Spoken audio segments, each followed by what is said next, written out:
Hi, I'm Casey Ross. I'm the creator of Arcade Fire, The Redemption of Billy Mitchell, and you are listening to Scene World Podcast.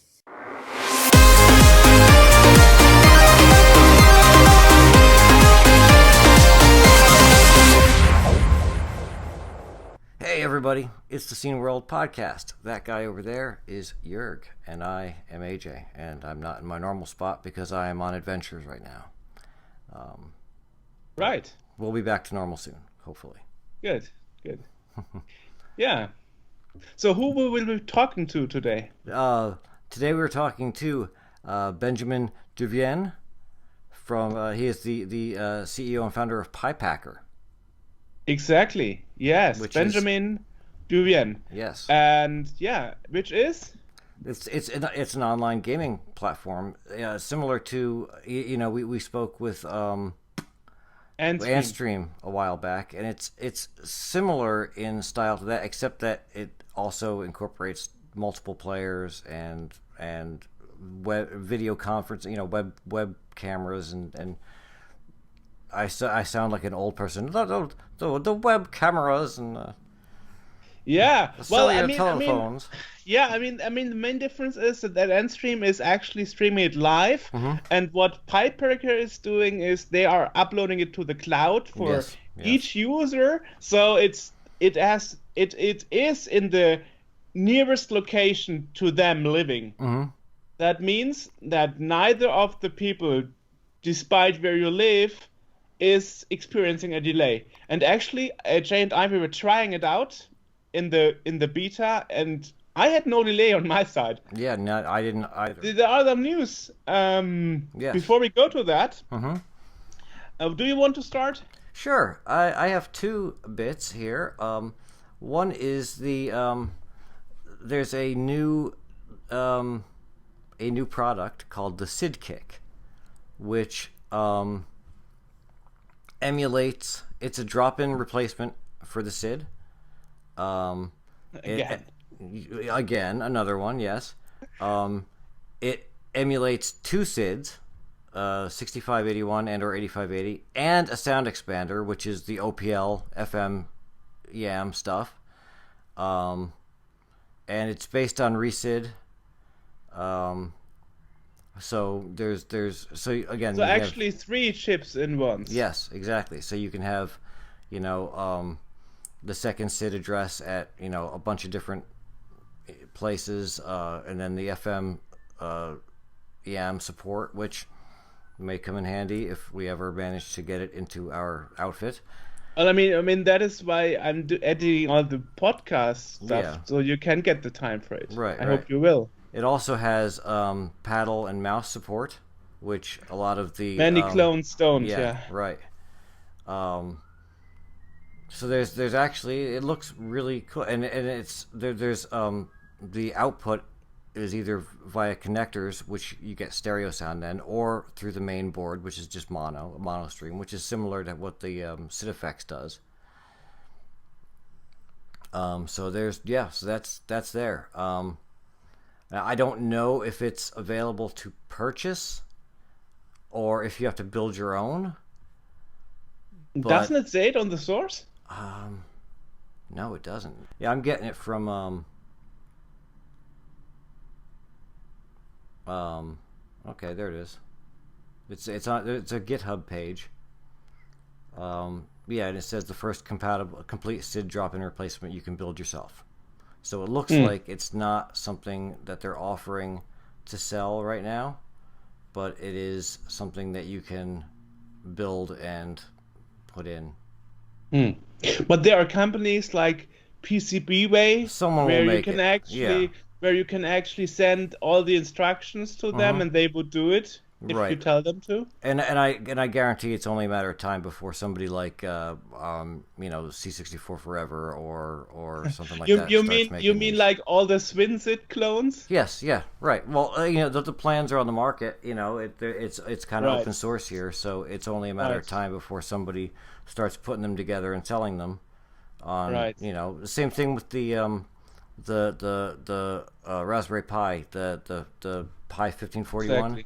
Exactly. Yeah, that came out, and now you can get the hats I don't know anything about the Raspberry Pi, so I don't know what that means. But you can get that any number of places. Right.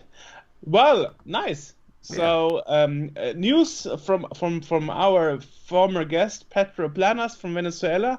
He actually released his new album on Bandcamp. Oh, really? It's called Play That Game, and it has some pretty good sounds and some pretty good game music pieces in it. Awesome. My favorite one is Run for Your Life. So we'll put a link to that in the podcast description. Yes.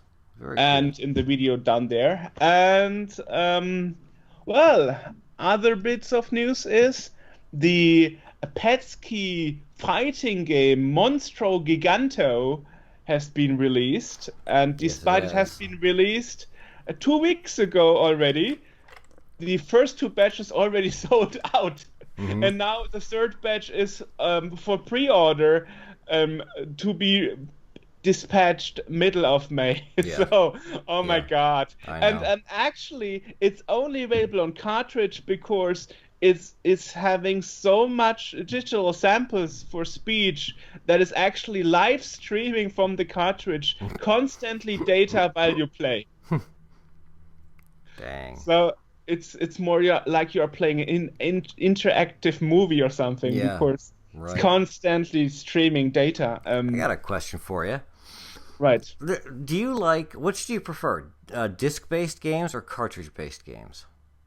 Disc, of course, because I'm a fan of making copies. I'm making backups, you know. Right. Yeah, that's my thing. Okay. But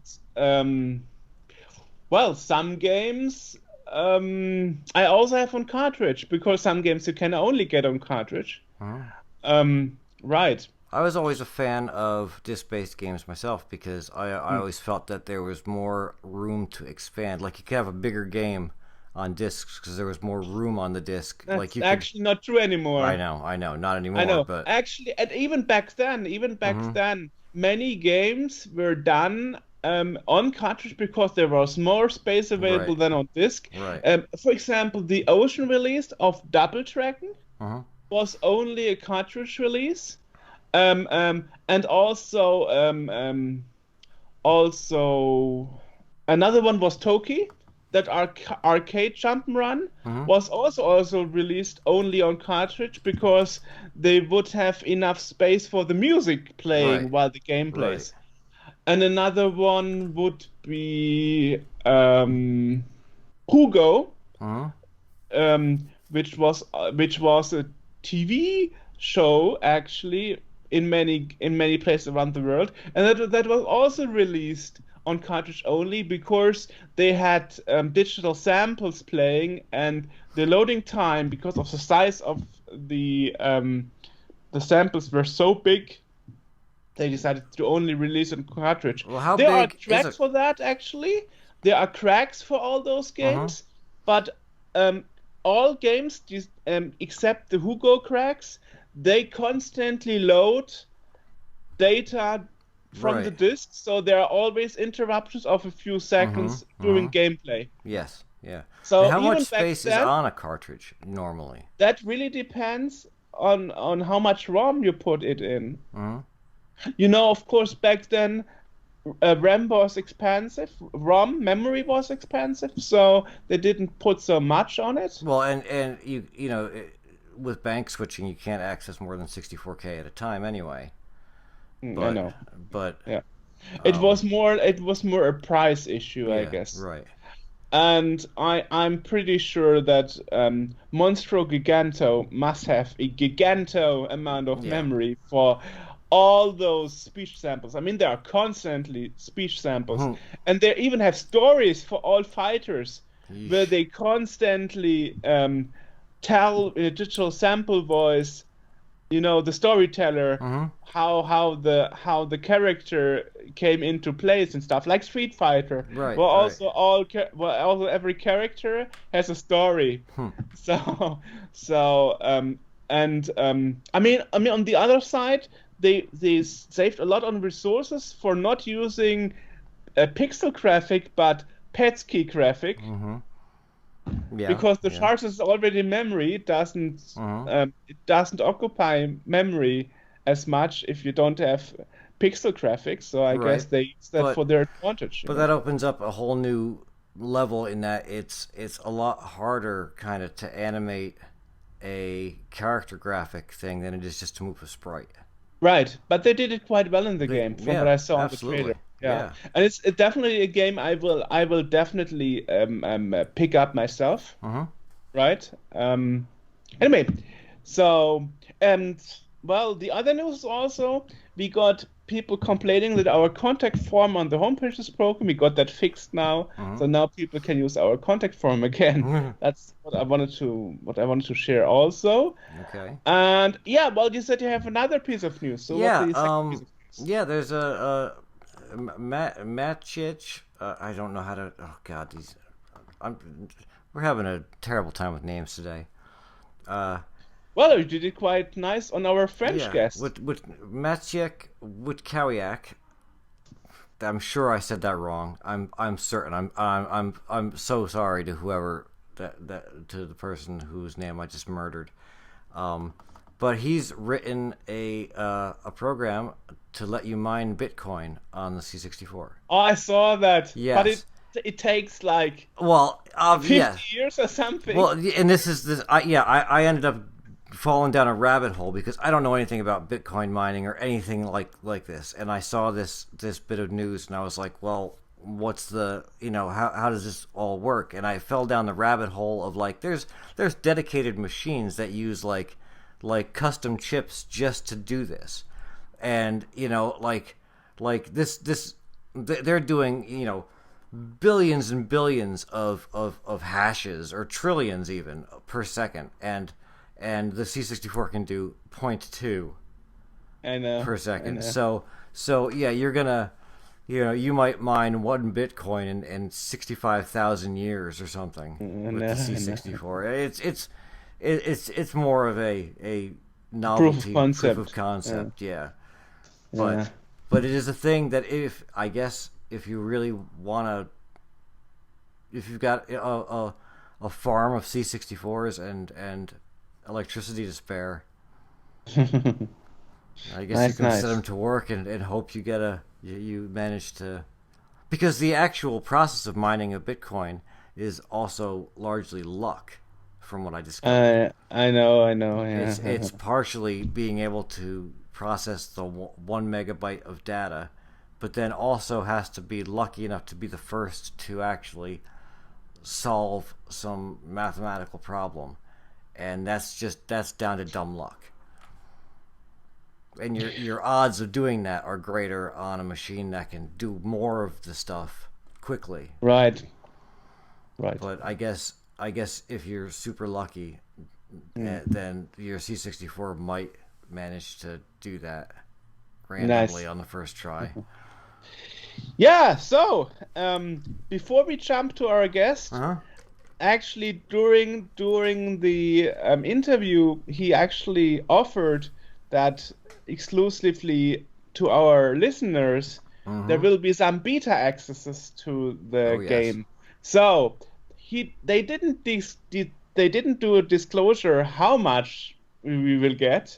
So if you're listening to this, even if you are 500 people, send us an email to podcast@xenoworld.org and tell us you want a beta access to Piepacker. And the good thing is to mention, if you want to play with your friend, only one person needs an access. Yes. For the other persons, just tell them open Chrome and send them a link to join your session. And then you are both in the same gaming session. We tried it because AJ's account for some reason didn't work, but mine worked, so I sent AJ the link. And that worked lovely. Yes, it did. Send us an email to podcast@xenoworld.org and we will then forward the email for beta access to them, to their and we should mention this department. Will be, because we don't know how many we'll be able to give out, this will be first come, limited. First serve. So exactly, limited, yeah. Yeah. Since we have, meanwhile, thousands of listeners, it could be a could be a bit. Yeah. So if you are hesitating, if you do it or not, better do it, because first come, first serve. If you decide to wait a bit, you can be unlucky. Yeah. And since we don't know the numbers ourselves, we will just collect what we have and send that to them. So again, it's and then, of course, podcast@sceneworld.org. Send us podcast@sceneworld.org. And of course, we will send you an email back when you got an account. Yes. Right. And depending on how much emails we will get, I also will try to answer every email I get. So even if you didn't make it, you will get an answer. So now send me your hundreds of emails, please.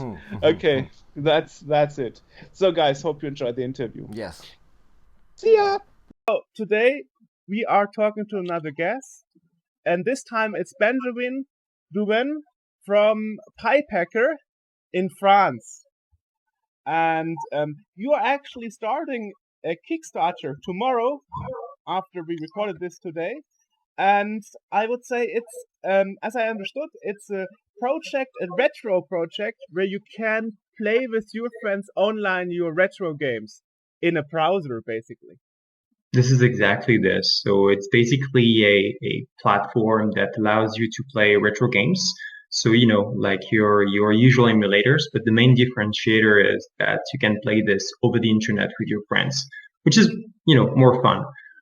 It also includes a video chat, so you can see the people's reaction, and you can make this even more fun by wearing AR 3D masks. So this is a good way to enjoy like classics together. And I saw in the beta page that actually you will be offering a device where you put in your SNES cartridge and you can dump them to your computer and play that with your friends online. So we haven't decided exactly on the exact consoles that will be ready at launch, but what I can say, this is a device which is necessary and totally optional. Piepacker is free and a free platform, and we just offer for people who want more than the 60 licensed games we have. And we have, which game is it? It's actually SimCity 2000. Yeah. This is awesome. I love this game. And as I was saying, so we have 60 licensed games from Team 17, Codemasters, and like many different brands. But if you want more, we offer for people who have physical cartridges like yourself, a simple accessory. You plug this over USB to your computer, and you just insert the cartridge, and it's going to read the cartridge directly on Piepacker. And the magic is that you can invite your friends to play with you this game over the internet. So let's imagine you have SimCity that you were holding in your hand. You just insert this. It will create a room on Piepacker, and you can invite anybody you want with just a URL. The other person just needs a web browser. So super simple. If it was a multiplayer game, that is. Well, yeah. Which it isn't. But even if it isn't, they could join in and watch you. I mean, that's true. Yeah, and you can swap controllers, definitely. I've been using this feature, but with some of our own games on one-player games, and my friend and I were finishing the game together, like switching back and forth the controllers. It's another way to enjoy the game. Interestingly, the idea is not new. I mean, 10 years ago, AJ and we were doing it with a Vice emulator for Commodore 64 game, but it was heavily delayed. Yeah, that was him rough. And me. Was that 10 years ago already? That was, I think it was Lord. or 6-7 years ago, probably around that. And it was so bad they actually removed the functionality in later builds of the program. And also we tried recently, like last year, the Sega Classic Collection that has the same functionality, and it was again very heavy delayed. And yesterday, AJ and we tried Piepacker, the beta, and there was no delay whatsoever. We even played Sensible Soccer, no delay whatsoever. Was very impressive. Even though he's in US and me in Germany, we expected some difficulties over there. So. Yeah, and I won. I want to let everybody know that I roundly won. Although Jörg was the one that scored the winning goal for my team. Yeah, so that was pretty impressive that you actually worked out the quirks about delays, ping, and other issues. That's impressive. So there are a few things that we did, and there is a lot of work here. And I think the first thing we really wanted to make happen, and to differentiate, for instance, with RetroArch, they have NetPlay. And NetPlay, the main issue with this, at least on my end, was it takes a lot of time to configure. You need the IP of the other person. You need to be probably a network engineer to understand what's going on. It's not an easy use case, even though I love what they're building, and they've been so helpful for the community. On the other side, you have services like Parsec, and they're great because if you have your setup, you can share your setup with a friend and play over the internet. But it's highly dependent on your internet connection and quality of internet connection. Mm-hmm. So we wanted something that was like both easy, but also very rock solid network wise. So what we did is we used a cloud technology, and what it does is simply it's hosting the game somewhere in the cloud and sending the video stream to both people at the same time. And the magic of this is that if you have different quality for your internet connection, it's not going to affect each other. You're going to have your own experience, and it's always going to be synchronized in the central unit. So this is what we put in place. There is a lot of magic and optimization there. We literally spent a year fine-tuning this. Wow. So theoretically, I could be in Germany, AJ in China, and if we have a four-player game, I mean there are a few multi-tap games. I don't know if the emulator you use, I guess you're using some kind of emulator, if that is using multi-tap games with 4 players. So we are compatible with multi-tap, definitely. And I think it's interesting to ask the question of the emulators, because a lot of people online ask us like, oh, do you use something that is under license whatsoever? No, first of all, we're extremely clean with this. We're very transparent. One of the first hires was actually someone who was a main contributor on RetroArch. So someone directly from the heart of the community.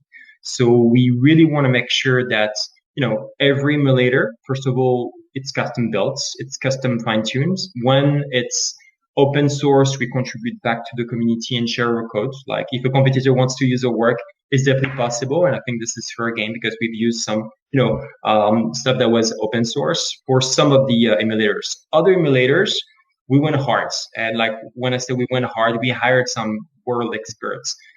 For instance, like on the PlayStation side, we hired literally a guy who worked at Sony and built the PS2 emulator on the PlayStation 3. Wow. We hired this guy and some other people from his team, and we're like, okay, come with us, help us to build PlayStation emulators. And this is from scratch. We're using different projects, but like we contribute a lot on the emulator like scene.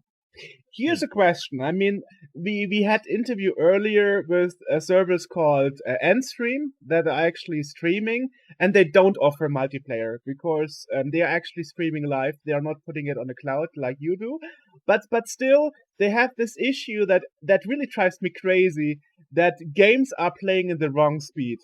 If you have NTSC games, and some games, especially for the retro consoles or computers, were not properly fixed for European consoles. Yeah. So I don't know if that is a license issue, but if I'm using a game on an online service, I want to have the choice between how I remember it and how it's supposed to play properly. So I never understood why there isn't a switch between childhood memory and proper game. So that always annoyed me. I kind of understand if I dump a PAL and SNES cartridge, I can't expect it to run in NTSC, of course.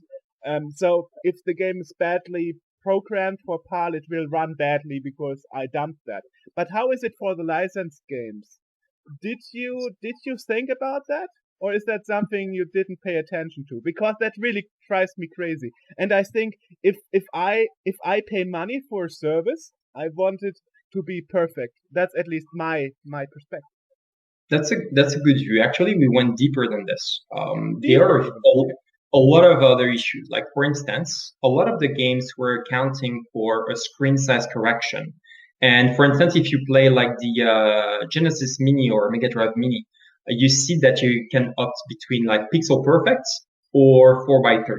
And these are the type of things that we really looked into and made sure to be as close as possible from the original intention of the game. I'll give you another example.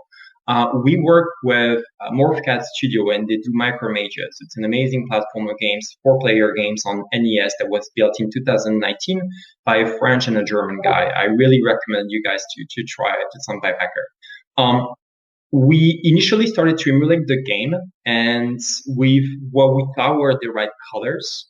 And we realized that they intended the game with slightly different colors. So we literally fine-tuned the emulator just for this game to make sure it's exactly how the creator wanted it. And we try to be as close as possible. We hear the community. So if we hear from someone, hey, I don't think this game should play this way, we definitely have like the technical power to change it and tune it, and the flexibility. Mm-hmm, mm-hmm. And how is it for, as I said, border cases where you have a badly or optimized PAL game, but originally it's supposed to be on 60 Hz? Will there be an option or between how you remember it and how it's originally meant to be played from the developers? Is there something implemented, like a version choice or region choice or something? So right now we have different versions that are implemented, where we have, depending on your language, it's automatic. We are trying to make this more manual and have you being able to opt in and like, hey, I want to play the Japanese version for any reason, to try to, let people do so. So right now it's still automatic. We switch, games depending on the regions or the rights we have, but it's definitely in the pipeline in the medium term. Wow. I'm impressed, because normally when I ask such questions, the answer is like, I have to ask the developer team about it, or that's a good idea. I will put that to our marketing team or product management team. And I'm like, okay, nobody's thought this out. So hey, it's good. So I would wonder, because we always ask this our guests, how did you get involved with this project and the retro community in all? I mean, how did that all start? I mean, people always tell me I look too young to be a retro guy.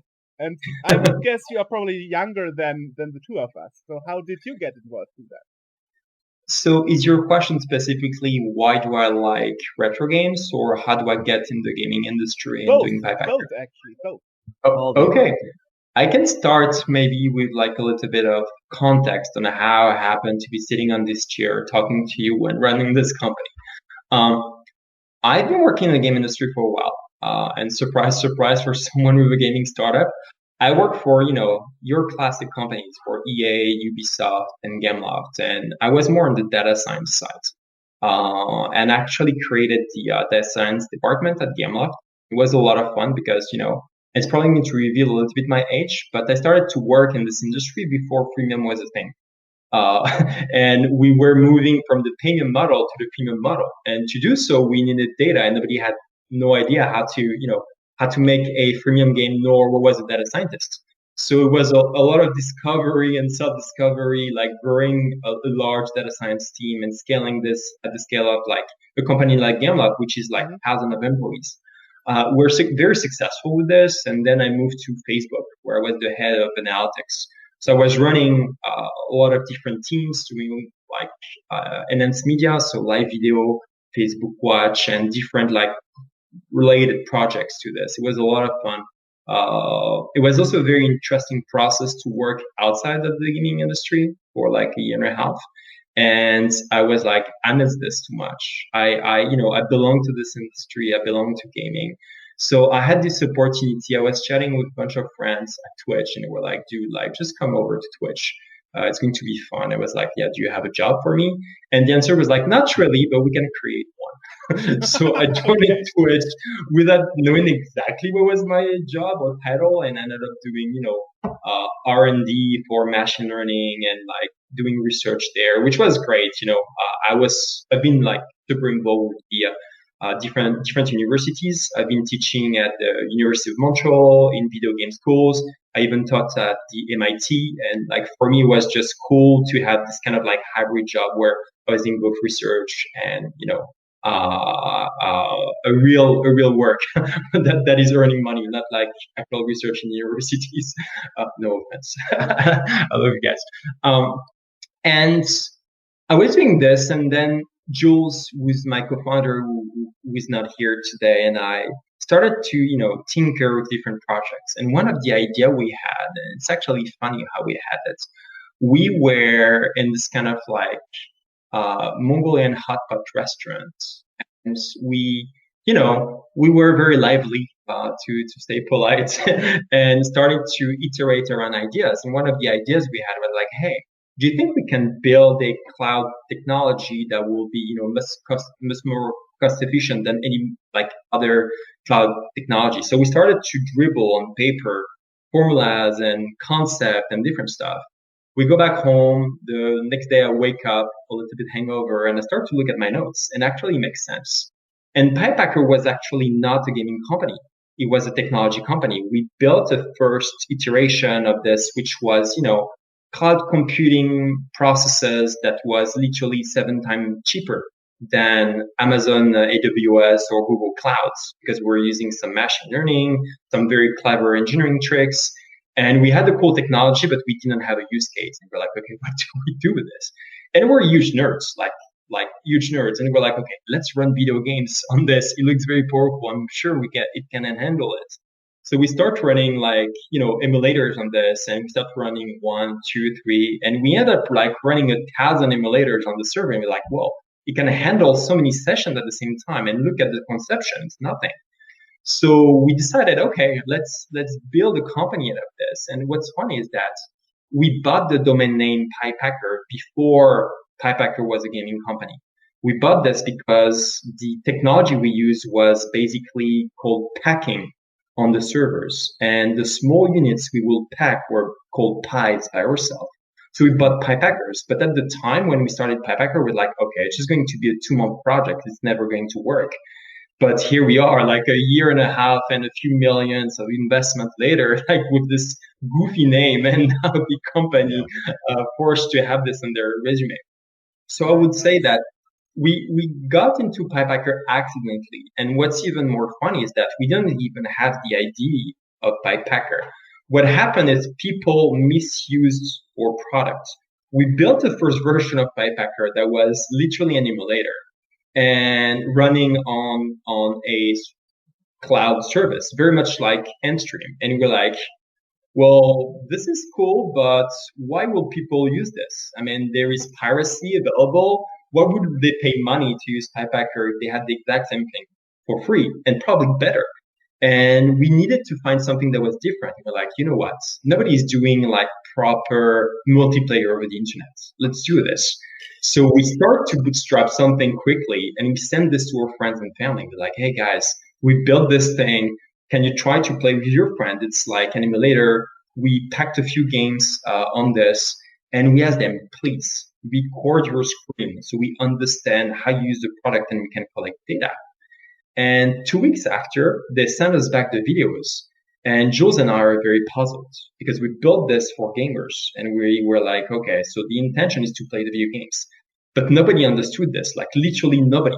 What they did is they put the game on one side, and on the other side, they put like Google Hangouts, Zoom, or any video conference. They were chatting with their friends and like playing 10 minutes, chatting 5 minutes, and like hanging out. And I was like, dudes, like you're really bad at this game. Just focus on it. Like, what are you talking at the same time? You have one job. Yeah. I got very angry.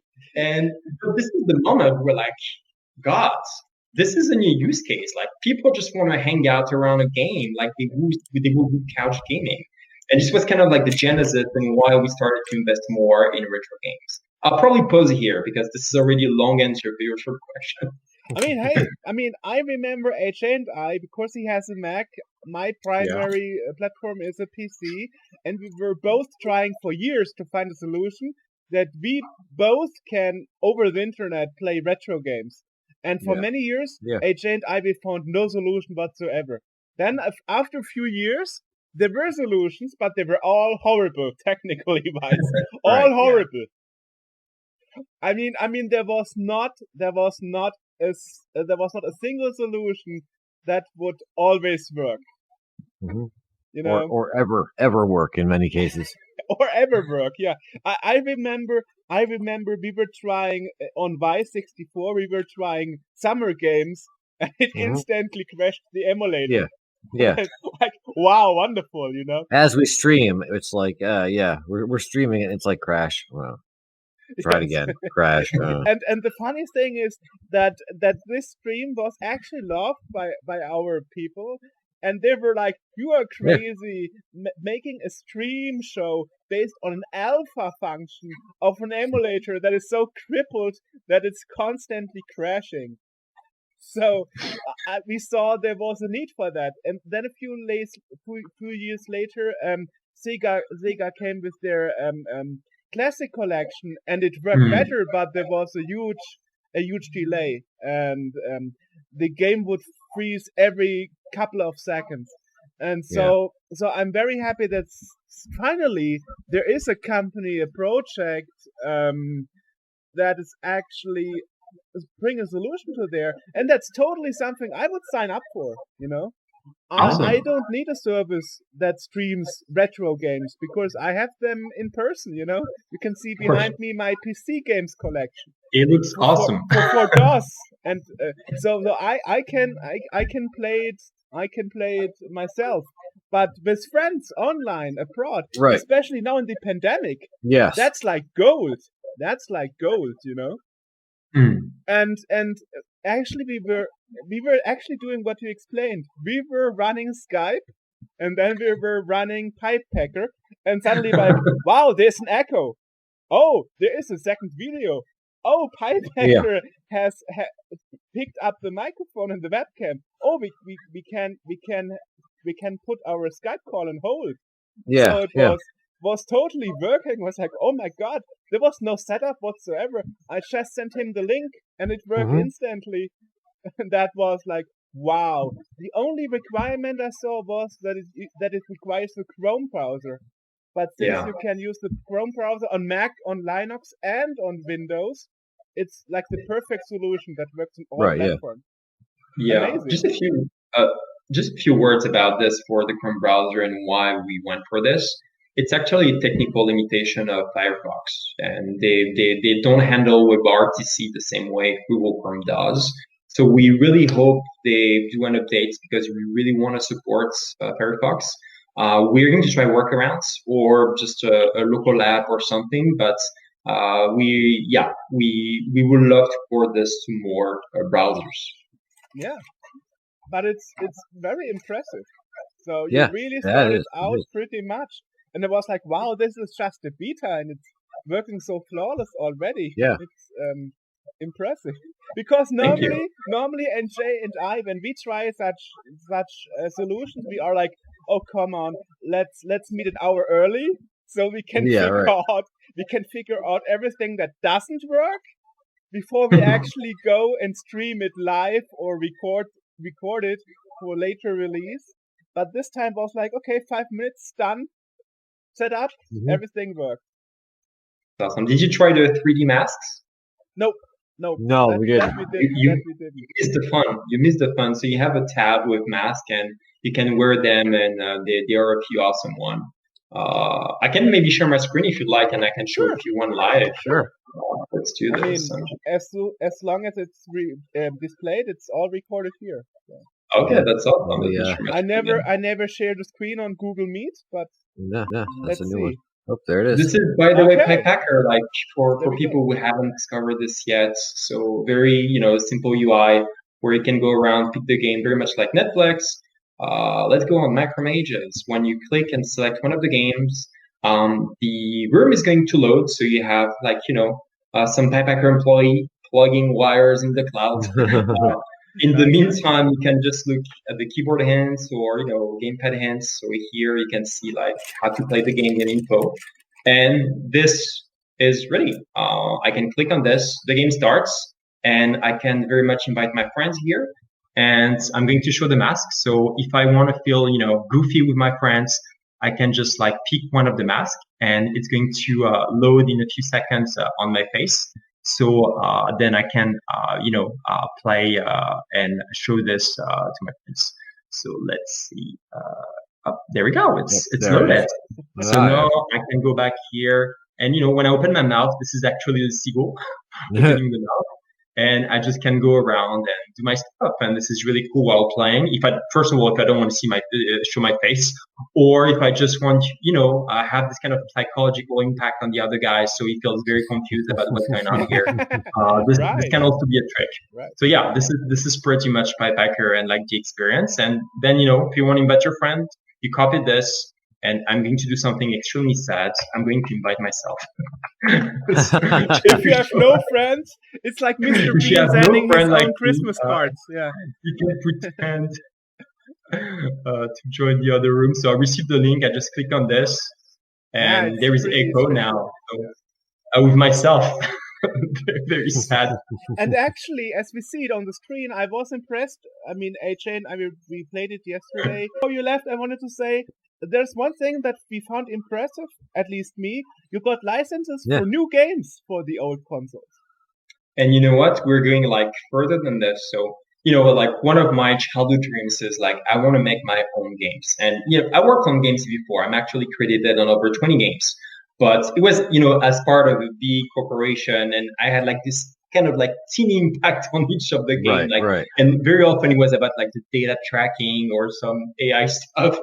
And now we were like, okay, we're going to build a proper gaming studio and we're going to make games. The first game is going to release at the same time as we unveil the Kickstarter. So in a few weeks. We're very excited about this, and I can tease a little bit about it. We haven't revealed it officially, but this is based on the Arsène Lupin book. So I don't know if you guys know the Arsène Lupin TV show, for instance, on Netflix. Not me. Let me show you this, because you guys need to watch it. First of all, because it's French, and second of all, because it's actually really good. Well, I mean, I watch my Netflix on English, so hopefully there's an English translation. You have English subtitles. Yes. Oh yes, I do of course. I saw the preview for it, but I didn't watch it yet. It's on my watch list, but I have to. It's really good. I have to watch it later. Yeah. It's really, really good, but it's coming from a book. I already saw they have an English version for the actors and stuff, so that's working pretty definitely. Yeah. So it's based on the book, a pretty old one, and we got like the rights to build the game on this. So we are. Let me stop sharing my screen. So it's basically Arsène Lupin in kind of like / Bomberman style game, and it's going to be very awesome. We have some lovely 2D art. We worked with awesome music artists, and the game is madness. Like, honestly, I'm probably biased, but it's probably one of the best games we have on the platform right now. With like a ton of like bonuses you've never seen before, like a ghost, and you can like literally cross over the screen and go put bombs. We have swaps. It's crazy. You're going to lose friends playing this game for sure. And which platform you want to release it for? It's on Piepacker. but I mean, will you do a platform release for a special console, or will that be exclusive for your service? It's exclusive to the service, and we're using actually our own SDK. So we create or adapt an existing SDK called Log2D. So if you like 2D games, you probably heard of this. It's based on Lua. And we modified this to connect it, because it's open source, to Piepacker. So if anybody wants to create a game and use our social API, so meaning they can make a local game and becomes multiplayer, they can interact with the video camera. We have a lot of different interaction that we're not using at the moment, but we have, for instance, the body detection coming. So if you want to play, let's say, let's go crazy. Let's say we have Sonic at some point on the platform. you can control Sonic by moving A button, B button. We have some very goofy stuff coming, and it's all connected to our SDK. So we made the first game to show the example, but it's based on this. Impressive. Very cool. That could lead the way to like stuff like almost like Wii bowling kind of things, you know, where it's tracking your motion, so you don't need a controller or anything for it. You just do the thing. Yeah. Exactly. And, you know, we are on a mission of like democratization. When I look at my numbers, so we did a soft launch in France, and we got like in a few weeks over 100,000 users. And it was kind of crazy because we did like literally zero marketing. But what was happening is very simple. By design, you invite your friend to play with you. Then usually have a good experience because your friend's going to teach you like how to use this. Like, hey, dude, like you can do this or you can do that. And what we saw is a very quick expansion, but a lot of people who are not necessarily self-identified as gamers are actually playing on Piepacker. And we have 48%, for instance, female, which is very high for, you know, games online. Today, like the general vision for what a game should be online is competition. Think about Fortnite. It's great. I love this game. But at the end of the day, it requires, first of all, a lot of skills. It's very like quick. You have to think fast.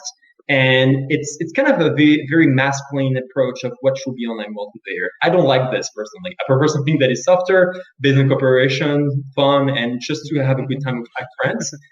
So we built the, you know, anti-Fortnite, which is something you sit down, easy to pick up games that everybody knows, like, you know, Bomberman or any Micromages is a perfect example.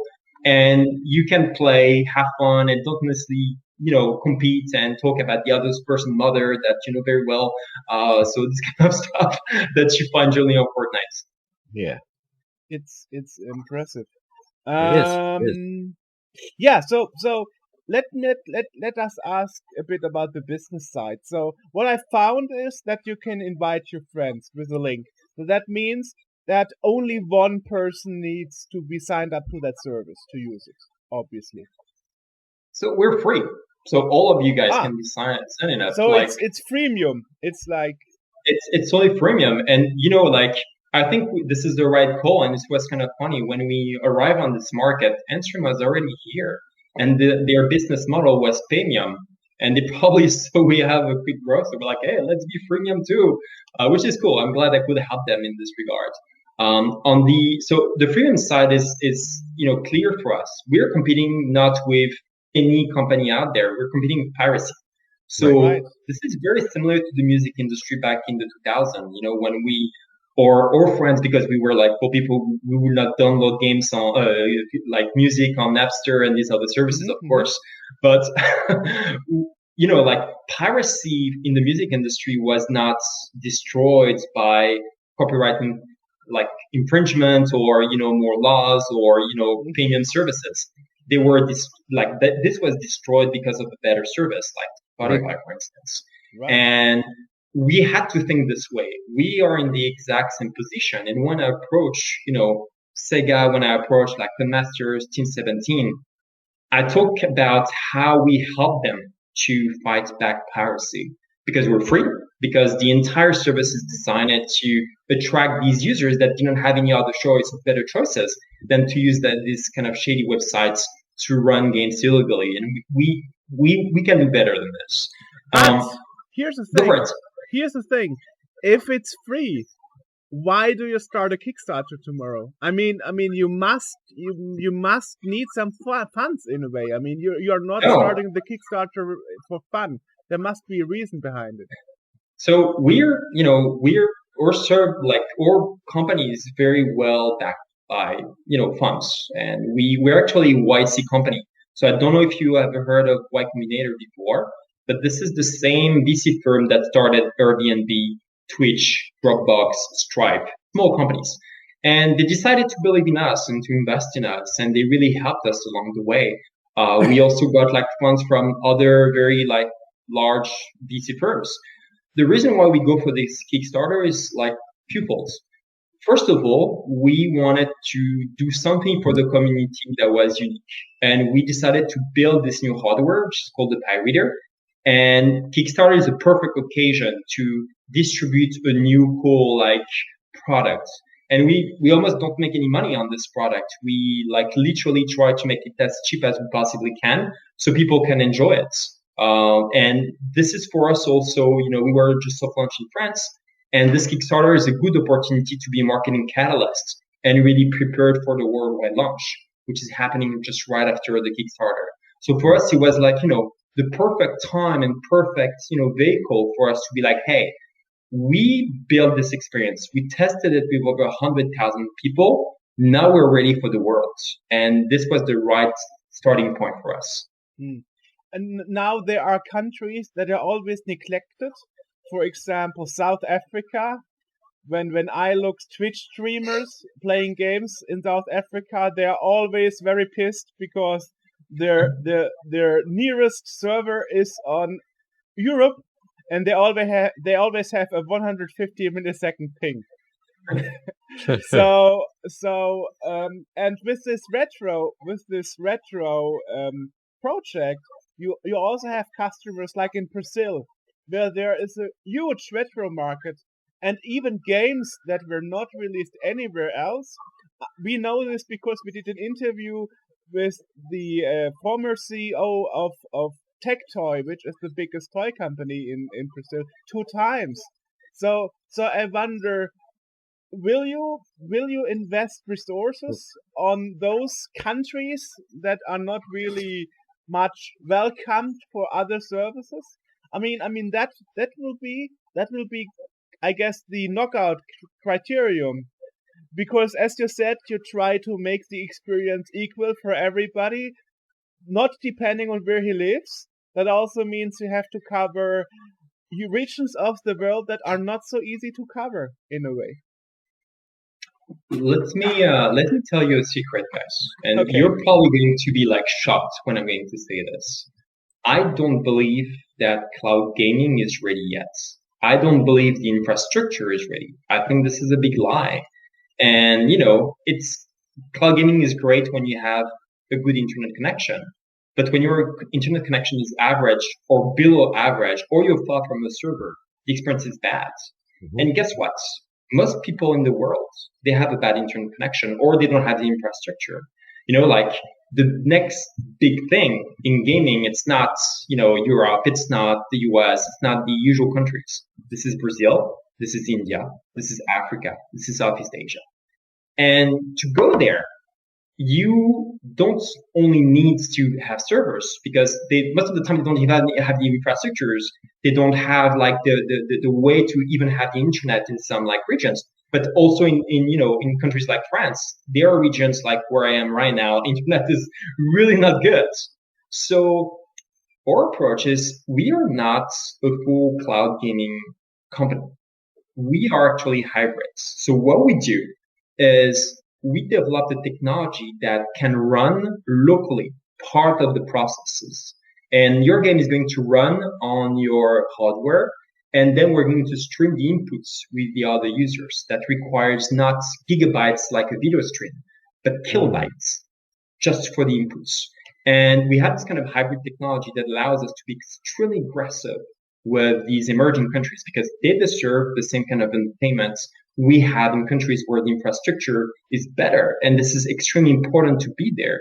And this is why, for instance, like, South America or Latin America, we have a lot of people there loving already the product, and they are among our biggest countries because they see it. They see that it was designed with one thing in mind. This is not high tech, even though there is a lot of cool stuff behind. We built this service as a low tech service, trying to make it work on the lowest common denominator. And this is why we joke on the website, we put a potato connected to a USB. This is the spirit of Piepacker. Like, we want this thing to run on the crappiest device in existence. This is why we're compatible with 80% of Android TVs out there. We can run this on very low end devices. And this is also why retro is great, because retro allows you to do this. And if we need more horsepower, we can balance with a cloud service. So for us, the strategy is let's be there in the countries that you described, and we have a year or 2 years of advance compared to the big services like Google Stadia. And again, Google Stadia is great, but you cannot run a AAA game on a potato. we can run our games on potatoes, and I think this is the huge difference here for us and the strategy. Right. Well, you said it's a free service. It will be when it's going worldwide, even.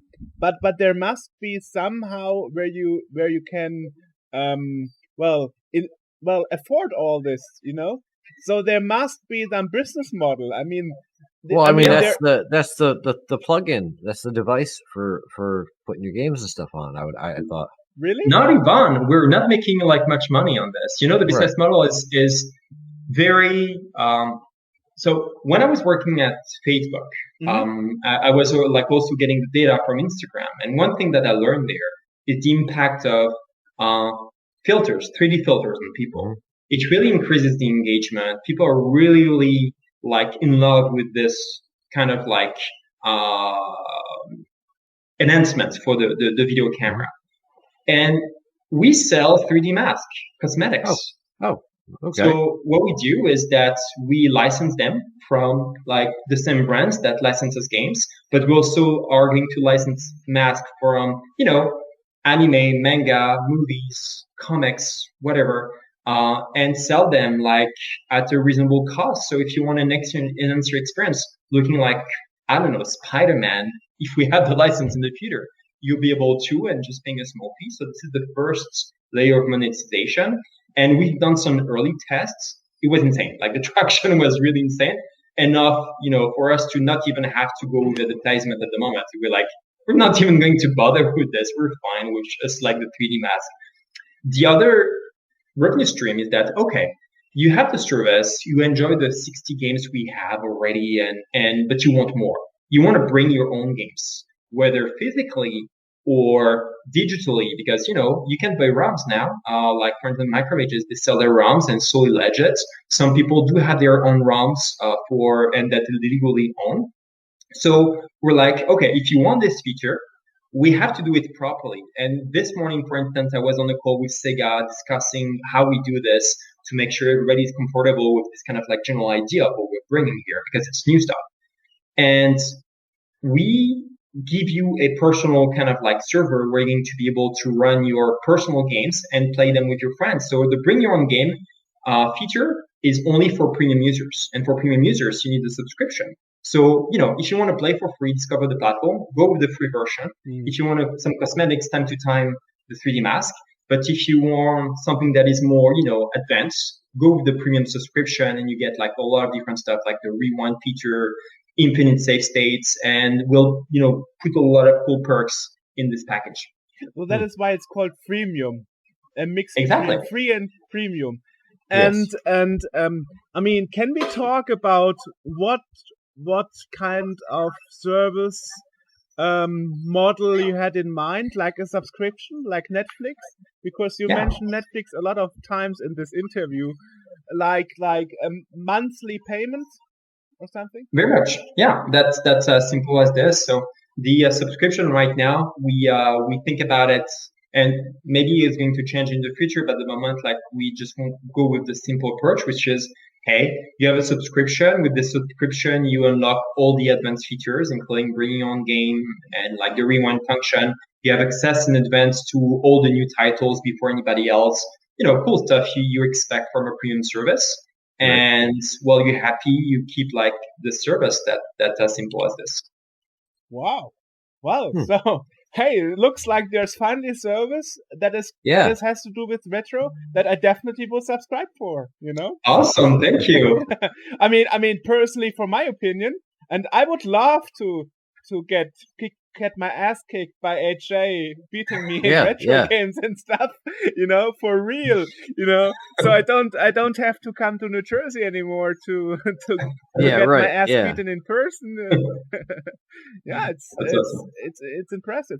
Now, of course, you also got a lot of negative feedback on the YouTube video saying why there are no Commodore 64 games, Game Boy and all that stuff. And you said at the beginning of this interview you are not sure about the computers and platforms you will support yet. So we support on the platform right now NES, Genesis, PlayStation 1 very well actually, arcades. I think I'm forgetting one. Yeah, that's pretty much it. Like the NES, Super NES, Master System, Genesis, PlayStation 1 arcades. So this is what we support very well at the moment on the platform. I was talking more about the adapters for the Pi Reader, because the Pi Reader is another device and you can change different adapters. For this, we're still surveying our community to know what should be the priority for the first adapters that are going to be released. I see. The thinking with Piepacker is that we want and we can support as many platforms as possible. And to the people who are expecting to see this kind of like other platforms, the answer is yes. We are just prioritizing things because we're still a very small team. We're still, under budget, even though we're fine, but we're still under budget. But we're getting there. And we saw a lot of people were like, "Hey, where is the N64?" Like, guys, we're working on it. Like, if we can make it happen, we'll make it happen. We're even working on the PlayStation 2, for instance. We don't exclude any platform at the moment, and we just want to make sure we can also feed it with games. If it's just for the sake of having a platform, it's not good, because we want to have platforms where we also have games we can offer for free, because it's important for people to try it out before they decide to pay. Well, there's only one thing I can say to this, like, good luck with Amiga if you decide to go with Amiga. Yes, it's a nightmare. Because we tried to get our disc magazine online on the homepage, and getting a license for Mac for Amiga or Amiga OS and Workbench and stuff was like, yeah, you can get one from us, but be prepared to be sued by the other company. I was like, okay, so either one of them is suing us if we try to go for it. So Amiga is more busy with lawsuits than doing something for the community. So I guess for people awaiting from you to support Amiga, they can wait a bit for that, if that ever happens. Yeah, we'll see, but we try our best. And you know what? We don't limit ourselves to retro platforms. We are also working on, integrating indie games, so more modern games, as well as board games. So if you guys like board games, we are actually bringing a few. We already have chess. We are bringing card games. I like, werewolf style games. We have a lot of cool stuff coming very, very soon. And I believe this is the ideal format. I love when we sit there and I play chess with my friends who is like on the other side of the planet, and this is just really cool. And I cannot wait to play other types of games, and board games there. And, at the end of the day, we're not building a very cool retro like gaming platform. We're building a cloud gaming platform, period, like the largest one possible. And we are open to any format. We look into like stuff that are a bit more creative, like Unity, Unreal Engine. Like, how can we make this very accessible and have people use our social features in the context of all these awesome projects that I see all over the internet? Wow, that's I mean, based on the little information that your video gave on the homepage and the beta, there was not many information there we could rely on and prepare for this interview. But wow, you are really planning deep. I'm very impressed. Yeah.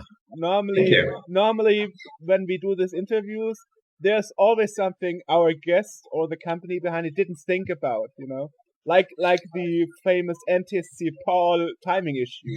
Like, I'm not sure. Is that an issue?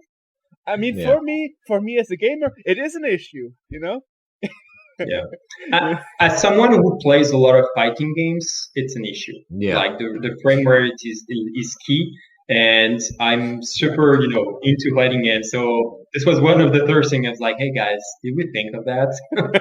Yeah, actually, you mentioned different screen sizes. I think AJ, you made the example that PAL games, when there was a moon or something, the moon wasn't a clear cycle because of it's squished because the PAL is almost like it's a 1:1 almost ratio, whereas the NTSC the pixels look like bricks on their ends.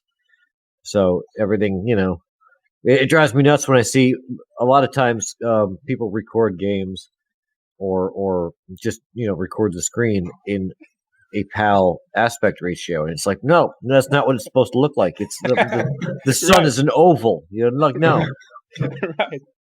right. Exactly. Yes. So I don't know. It's something that's really driving me nuts. So far that all my consoles I have, and even my Commodore 64, I can switch, or I got a modified model to switch to Right. NTSC because I couldn't bear with the differences in the gameplay anymore and the music and stuff. Yeah. And I understand, in the past, in the 80s, 90s, the companies did what was cheapest, The game doesn't crash, good enough. Yeah, it works, it's fine. Yeah, whatever.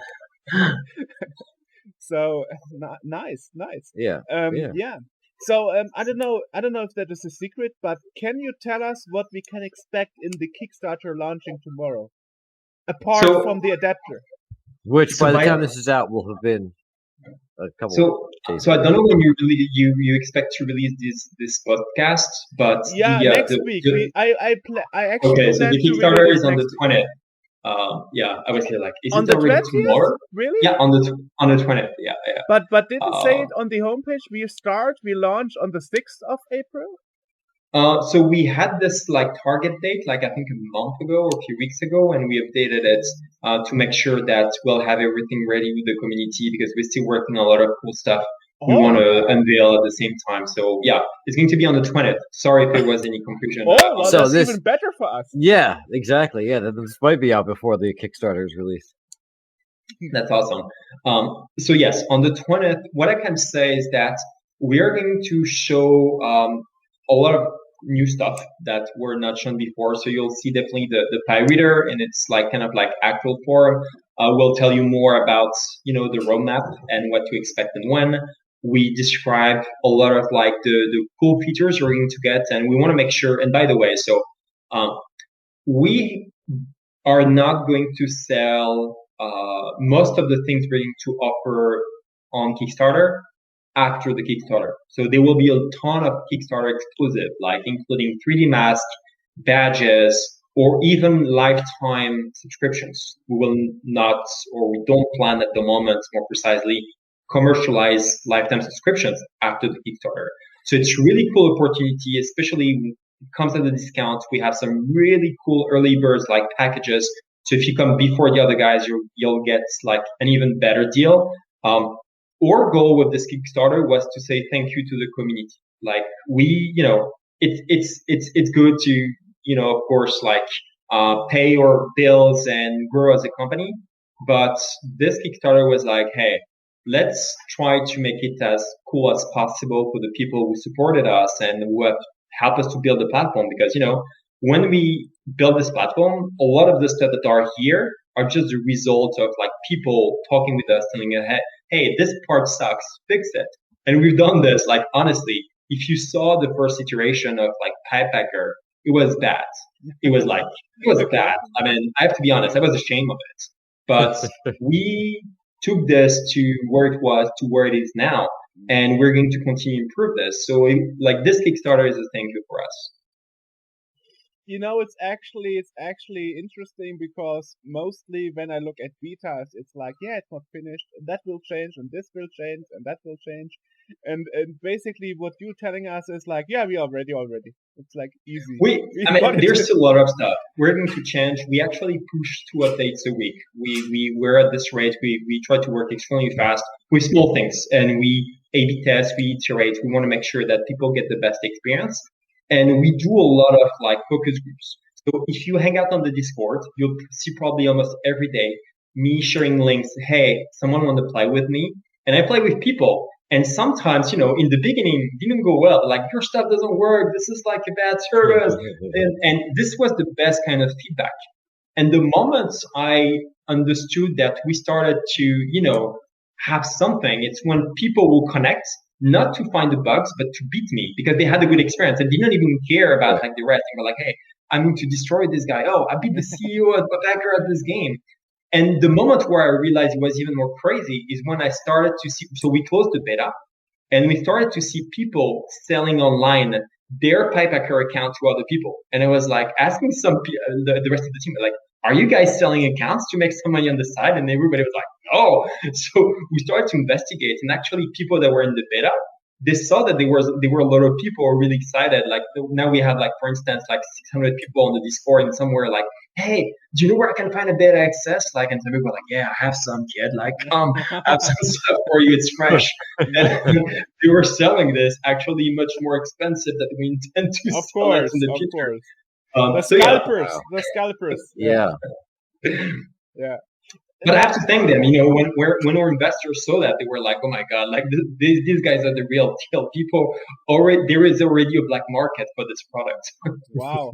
So I wonder, will you support, together with the platforms, will you support games that actually require special hardware, like Super Nintendo Super FX chip? Or like Paprium that was released for the Mega Drive recently. I called this guy. We pinged him for Paprium, when he was struggling, like when he was still in development, I loved what he was doing, and I think he's super talented. So we offered the guy, hey, can we help in any way? We pay with some money so he can finish the game, and then we put the game on Piepacker. And he was not very responsive to the offer, but he seems like a nice guy. And then we came back after release, like, hey, can we have Paprium on Piepacker? He was like, yeah, but it's going to be a lot of money. And I was like, okay, let's maybe talk a little bit later. We don't have this kind of money yet, but I would love to have the game on the platform. I think it's awesome. I'm super impressed with what he built, but that would be really cool. Oh yes. To make business with Quenelle God is really, really, really, really hard. I'm sure we can. I'm a nice guy. Like, and I think he's a French guy. I'm a French guy. We can, just go online and be I'm not sure if that helps. I mean, he did this French interview, and both of the guys sitting in Paris in France, and the first two sentences were like in English to each other, and now we are continuing with French. Like, wonderful. Though there are two French people who can speak English, but because they are French, they are not speaking in English. So all French the others had to read subtitles. Thanks a lot. Yeah. Thanks a lot. We suck at English, like real bad. Like, but like, a lot of people, when you're traveling in France, they expect, in restaurants and places, for people to speak English. And then they're very disappointed. And this is in Paris. Like, go in the rest of France, and people will look at you like you're, I don't know, like an alien. Like, what's wrong with these people? What is this language? Speak French like everybody else. But anyway, coming back to your question, which for the special, it depends if there is still a patent or not on this. Let's take, for instance, the Genesis. The Genesis patent expired in 2014. So it's really a case by case.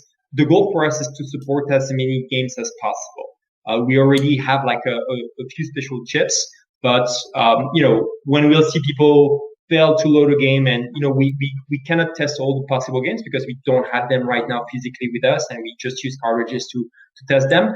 But when we'll have more users, we'll definitely put on the priority list implementing like the games that are played by a lot of people but don't work yet. Interesting. It's you are totally prepared for all the questions. Normally, I'm always looking for something you didn't look into, but I'm sure you'll find one. For sure. But in this interview, it's like you already prepared for everything.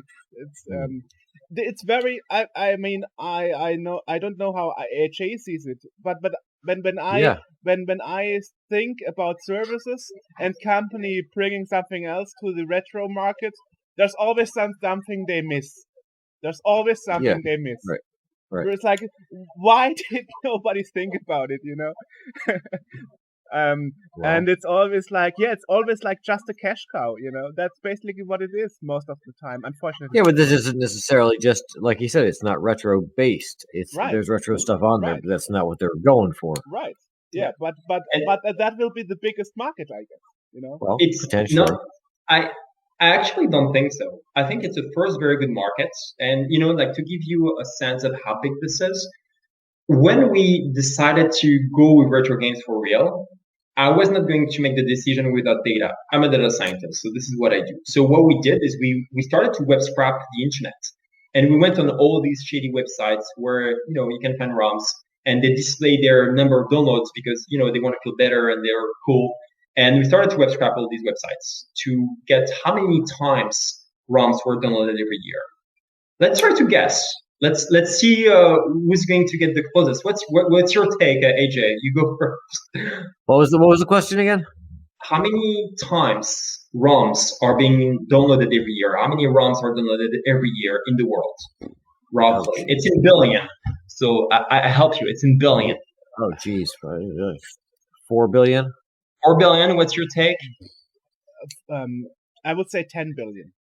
Well, you win because it's 19 billion ROMs are being downloaded every year on the internet. Whoa. When you put this in daily active users, this is 27 million people every day consuming ROMs. Yeah. Twitch, for comparison, is half of this. It's 15 million daily active users, and they're worth $1.4 billion. So you're looking at a totally untapped pirate market of at least $3 billion there. It's a huge market. But there is so much more than you can do than this, because I believe that, couch gaming in general can be just more than the retro. But the spirit of the retro is great and should be ported to more modern games, because couch gaming for me has a huge opportunity. And you see a lot of other startups kind of like using this kind of vibe of, like, for instance, I think about Backyard, Bunch. They are great concepts. And they kind of use the same idea of like, hey, let's gather together and play a game and hang out around again. I think this is a great experience. Yeah, absolutely. Wow. I do too. Well, so where can people find out about this stuff? I mean, from my side, we got it covered so far. Yeah, definitely, yeah. So people can go on piepacker.com or pp.fun, F-U-N, for the short version, if they don't remember Piepacker or don't know how to spell Piepacker, which in France is a huge issue because it's in English words or English sounding words. So people are like Piepacker, Pipa what? Like just pp.fun. It's much easier. We're going to give you guys a few free accesses so you can share this with your community. Some of you want to give this randomly, or maybe to your friends if you want to keep some of them to you. Wow. I'm not going to disclose the number, so you can still have control of this. But we're going to share some with you guys, so you can also have your community try it and just build. Well, I don't know if this is an issue. Awesome. At least for the staff, we are 20 people. Just to warn you. Okay, we'll try to do our best. You'll have to make sacrifice. Normally people see just me and AJ and think we are just two people, but no, we actually have a big crew behind us. So that's awesome. So so I would totally love to make a fight between China, Peru, America, Germany, and all that stuff. That would be totally awesome. Yeah, and if you have some accounts for our listeners and readers, sure, why not? For sure. Yeah, happy to share some. So we will limit the number because we try to be fair with everybody, but we'll try to give you as many as possible, and really hope you have a good time, and then you'll be able to dispatch it between your team and your listeners. Yeah.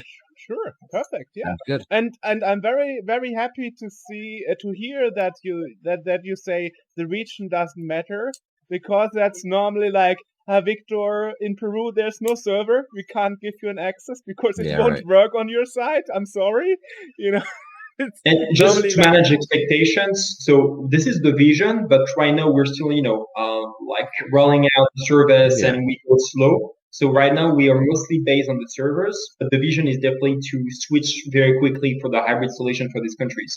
So at the moment, it's mostly based on the server system, but we're going to switch hopefully very soon for people to enjoy. What are the regions that are already covered? America and Europe, or also and Asia? And Asia. So China shouldn't be an issue, basically. So the first server was in Japan because we have a lot of partners in Japan. So I think we have another one in Singapore because we have a few developers in Vietnam, not too far. And I think these are the first servers. based on like, where we're going to see people are coming from, we're going to expand more servers. We really want to make sure people get like a good experience and enjoy the product. So at least there is some hope for China, even if you can't promise that it will be a good. Depends, like there for game services, there are a lot of like regulations, so we will have to, make sure we can be whitelisted. Alrighty, awesome. Hey, that's awesome. So we'll put a link to everything, including the Kickstarter campaign, which we should be getting started shortly, in the description below, so people can check that out. You said on the 20th, so in like 2 weeks. That's correct. Thanks a lot. It was a pleasure. Have yes, a good sir. night. Guys. Thank you for sitting with us. Take care. Have a good night. Bye-bye. Bye-bye. Bye-bye.